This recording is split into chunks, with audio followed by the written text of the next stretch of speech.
Would you believe me if I told you I'm standing in the heart of the concrete jungle, Mumbai? I didn't think so. Hello and welcome to the Interior Show with me, Aditi Singh. We believe that it's never too late to follow your heart. And if there's one woman who truly lives this philosophy, it's Anita Gonsalves. So let's meet her to find out how her journey began.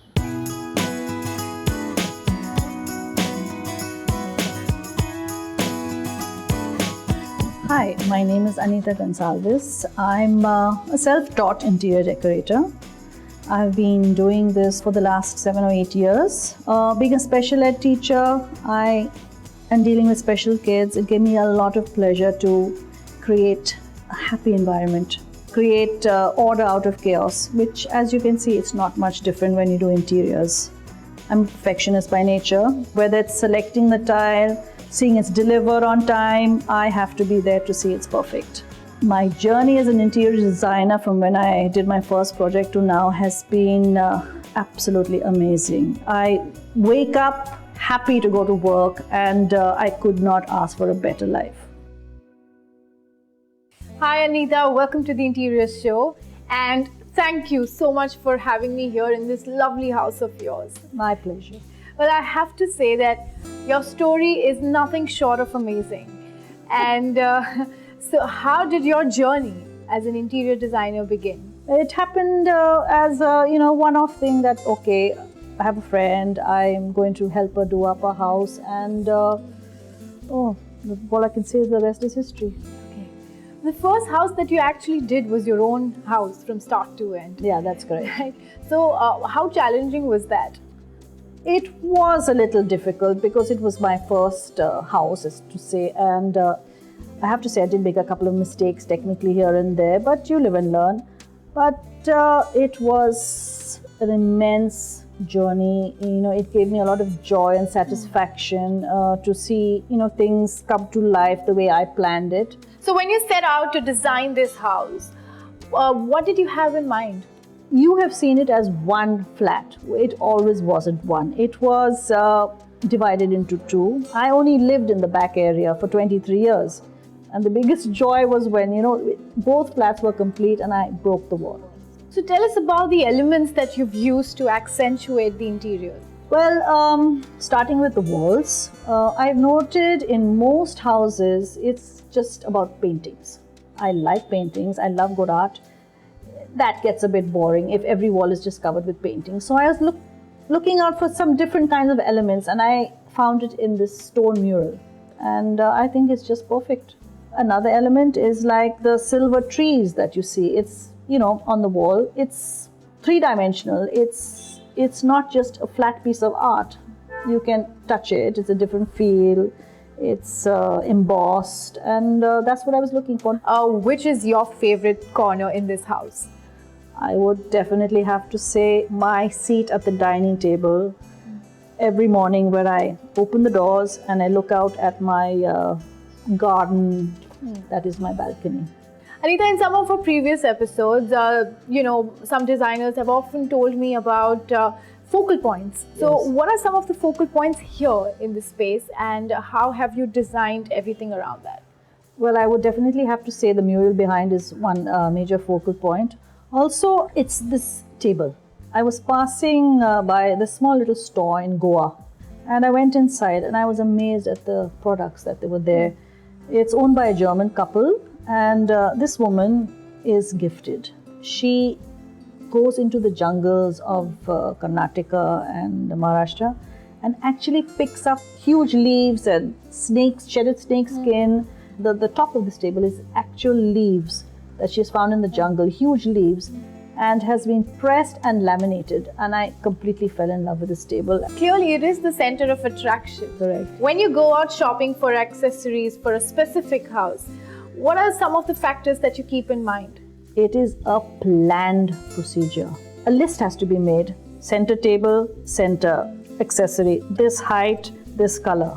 You can't make mistakes. You can't tell your client, oh, I bought this, sorry, it doesn't match, and pay for it and you put it in the cupboard. It doesn't work that way. So now I'd really like to see how you have accessorized your house.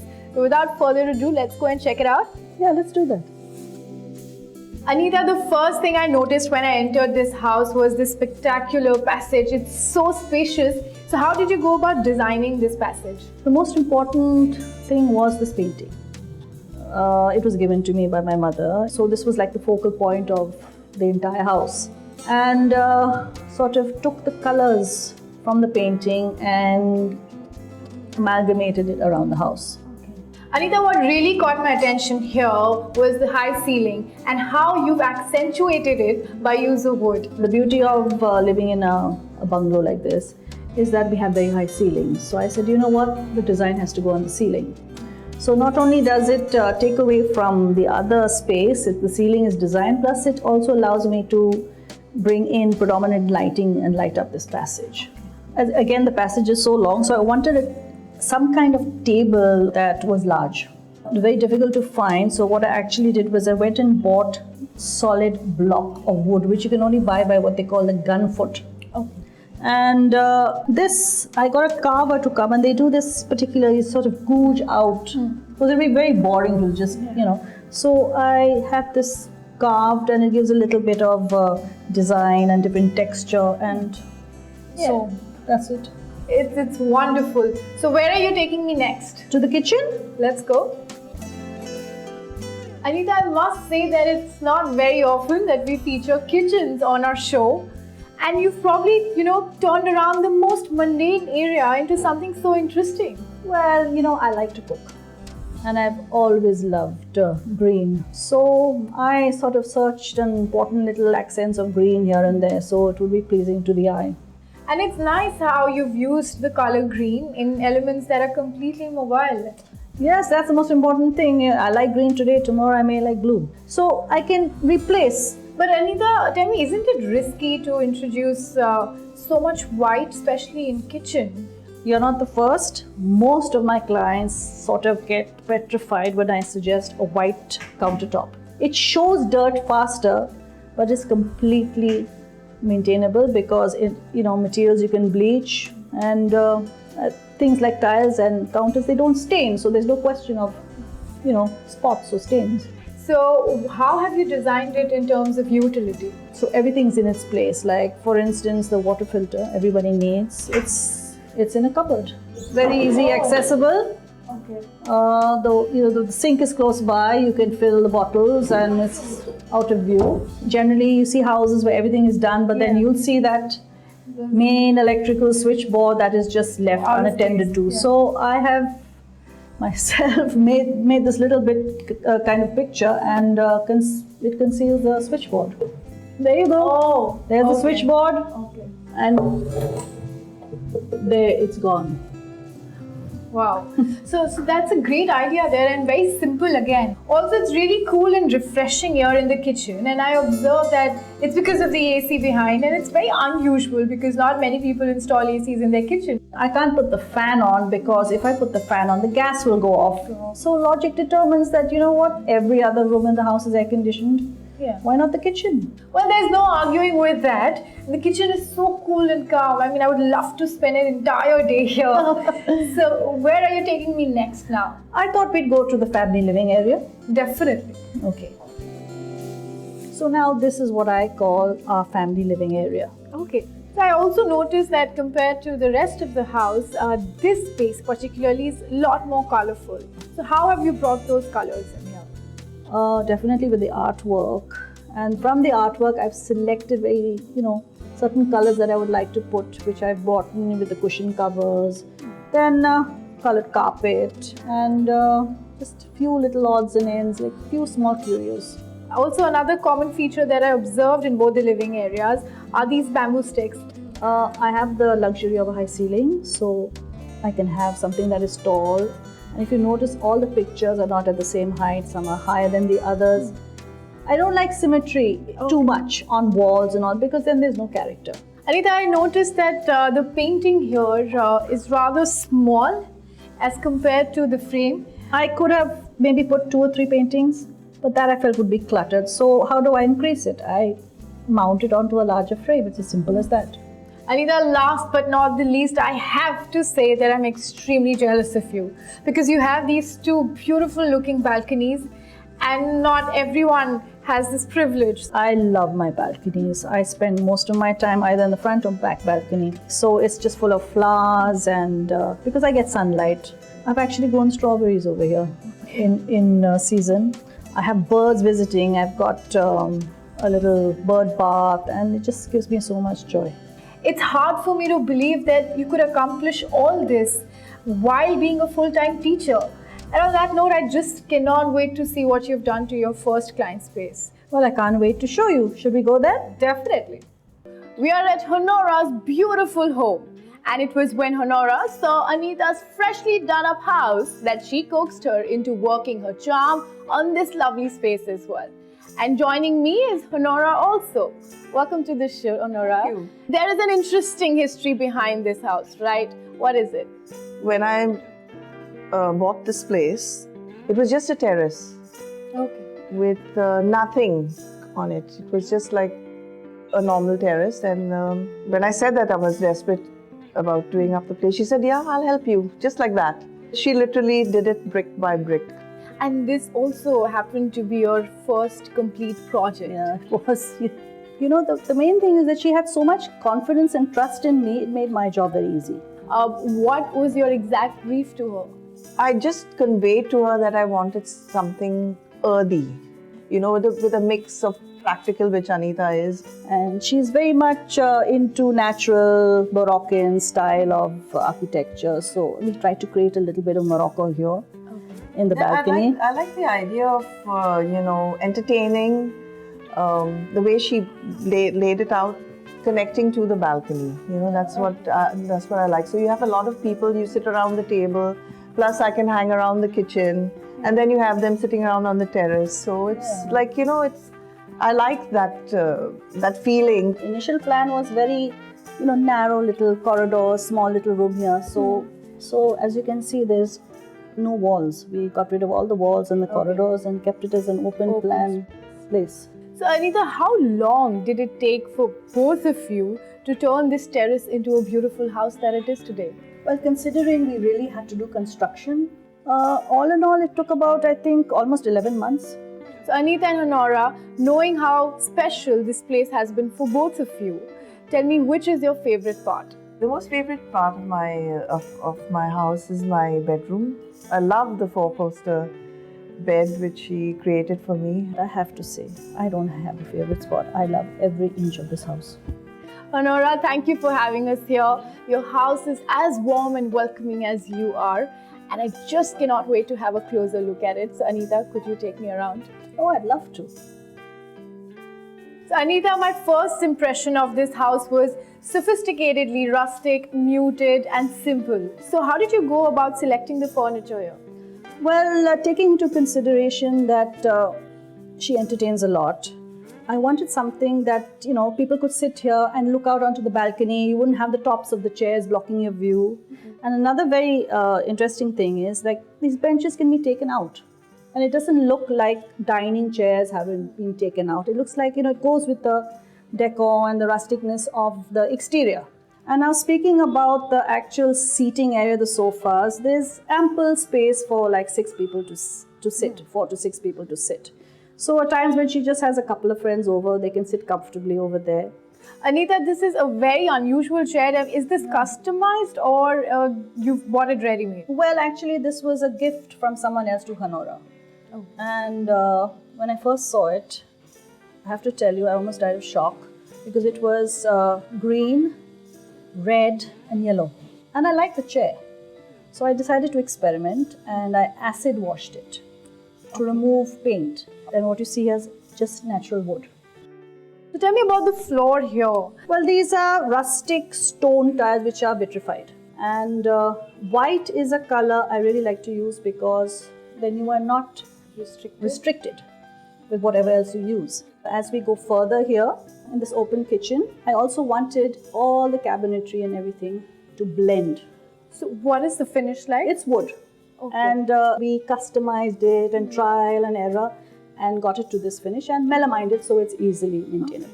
As you can see in the kitchen, the same the tiling element is continued, but I did not want it to be boring. Okay. So we used different sizes of tiles. We cut to create a design. So the kind of tile remains the same, but Correct. you've broken away from monotony by cutting them in different sizes. Correct, into a design, as you can see. Okay. Tell me about these knobs here. I could not find any handles that I liked, so I got a fabricator to make them out of. I designed them and got him to make it out of proper wrought iron. Where else have you used wrought iron? Well, I have used it in all the grills, in the terrace balcony, the side tables and the bathroom, as you will see, and Honora's famous four-poster bed. Okay. So Anita, I see a similar pattern that runs from the door to the furniture. Tell me a little bit about it. Yeah, well, we actually bought 2 chairs with the pattern already on it. It's like a very nice weave. Then we managed to find a coffee table with the same weave. But that was not enough. I needed a little bit more continuity. So I decided to create, as in my carpenters created a panel which we put on the doors, which I think was about just enough. So let's see, Anita, how you've achieved continuity in the master bedroom. Yeah, let's go. Let's go to Horn's favorite place. So Anita, this is the four-poster bed that Honora was insisting upon. Yes, this is the famous bed. Again, I see you've used wrought iron here. Yes, that's because I wanted a different element, you know, it's wood. No, I wanted, you know, different element in the room. And I can see, as you mentioned about wood, you've used it quite specifically. Yeah, well, as you can see, there's this side table that is made out of wood. There are 2 bedside tables, which are not very big, small. And there's this chest next to the bed where she can open it and put in her extra bedding and pillows or a quilt or anything. And the mirror, which is like another one of my special little purchases for the house. I also observe an interesting texture on the wall here. Tell me Correct. about that. This is actually a tile called a Dolpur tile. Dolpur tile. Okay. In its natural form, it comes in pink. And it's one of the greatest protections against leakage from monsoon. Oh. And as you can see, the texture is really very nice. So it serves 2 purposes. It creates a different texture to the walls, and also it protects from the onslaught of the monsoon. And where have you sourced this from? It's available freely all over. Okay. And it's not expensive at all. At all? Great. So Anita, tell me about the cupboard texture here. I see that, the texture again sort of complements the rustic feel that you wanted to stick to. So again, here we experimented. And created this texture with paint, and again melamine it, so it's easily maintainable. You can wash it and keep it clean. So Anita, is there anywhere else in this house where you've kept weatherproofing in mind? Oh yes, most definitely in the open terrace. Okay. I mean, that gets the direct rain in the monsoons, and we all know what Bombay monsoons are like. So we had to weatherproof the slab by waterproofing it with what we call brick pat cover and chemicals that would seal it. And we built the seating out of cement. The cushions can be removed and taken inside. In fact, even the shutters can be undone and taken inside. Well, that's incredible, Anita, and I must say that I can't get my head around the fact that this lovely looking home was actually a terrace before. I mean, I have to say this is one of the most unique houses I've ever been to. So thank you so much for getting me here. Oh, it's been my pleasure entirely. Like I promised, in this segment, we're going to get Anita to give us some quick upholstery tips. Anita, the trend of upholstery started even before the invention of the sewing machine. So would it be right to say that the fundamental purpose still remains comfort? I would think so, yes. So what are some of the key factors that one should bear in mind while going for upholstery shopping? If I am, covering sofas for a family room that is used a lot by kids and, people coming over, I wouldn't select a loose kind of weave. I would select a tight weave, because with, constant usage, the weave can get loose and the string, fabric gets pulled. So it all depends on usage and climate again. While jute may be very nice or silk may be very nice, we have to think of the climate. And what are some of the color schemes that you suggest one must go for? Well, the upholstery is almost the last thing that is done. Take, for example, I am painting my wall a light grey. I would definitely have a different color in the upholstery of the sofa. So it sets it, the tone, and you can see the difference between the sofa and the wall. So tell me, how do you go about choosing the right texture? It depends on how the material is fixed. If they are removable slip covers, we tend to require a thinner fabric. If it's a fixed sofa, you can go for the thickest of fibers and jacquard or anything that is thick because it sits better. So from your personal experiences, could you tell us what is the market like when it comes to upholstery in India? I found a great lack in what we call shabby chic upholstery, or like English country style is just not available. Like a baby's room I did, so I needed something that was pastel and checked with a few flowers, a little girl's room. I couldn't get anything like that. So I bought dress material and I put together this beautiful baby's room that had everything that was required for a baby. Anita, thank you so much for decoding everything about upholstery and all the misconceptions related to it. Now, lastly, before we let you go, you have to address our viewers' query. They've been desperately waiting for you to address it. Oh, it's my pleasure. Let's address the first query. Okay. So it's sent in by Khushbu, and she says that she's shifting into a new apartment next month. The walls of the living area are grey. How can she plan her cushions? There are specific colors that really look lovely with grey. One of them being yellow. And if you're more on the feminine side, shades of pinks and beige look beautiful. So I hope that helps Khushbu. Let's move on to Raghav's query. And Raghav says, I'm moving into a rented apartment.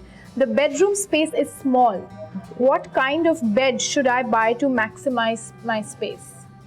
Raghav, this is a no-brainer. You need a storage bed. There are a couple of styles available in the market. One is on hydraulics. Literally with 2 or 3 fingers, you can lift up the entire top of your bed, inclusive of the mattress. And it remains standing in that position till you fill up the space underneath your bed. There is another which you have beds with drawers that you can extend and fill. So this is quite a simple thing to solve. So let's move on to Nupur's query from Kolkata. She mentions that her house has a lot of white. She wants to change the color palette without bringing in too many vibrant colors. What are the options available? Maybe the lighter shades. Like, you could choose browns but going for beige and camel and khaki. Or she could go for a family of blues where she goes into sky blue or baby blue with a little bit of sea green. So the choice is endless. Let's move to the last query. It's sent in by Kushal, and he says, I love nature and I want to incorporate it in my house but without using too much of wood. How do I go about it? Maximize your light that comes into your house. Natural light is the most beautiful of nature's gifts. Have light curtains, that's one. Buy different sizes of pebbles and stones. Fill different containers of different colors and sizes, that for decor. If we were to take tall vases, fill one up with green apples. Fill one up with red apples. That's your decor and it's nature and it's just beautiful. Anita, before we let you go, I really want to say that it's inspiring how you have the sensibilities of a veteran designer despite having started so late in your career, and you're so passionate about everything that you do. I think it's me who should thank you for giving me this opportunity, and I've had a wonderful day. I've enjoyed every minute of it. Well, I had a wonderful day too, and it was truly enriching and inspiring. Well, that's all we have for you on the show today. I hope the last half an hour we've spent with Anita has given you a new insight into the world of interior design. I'll be back next week with yet another renowned designer. Till then, goodbye.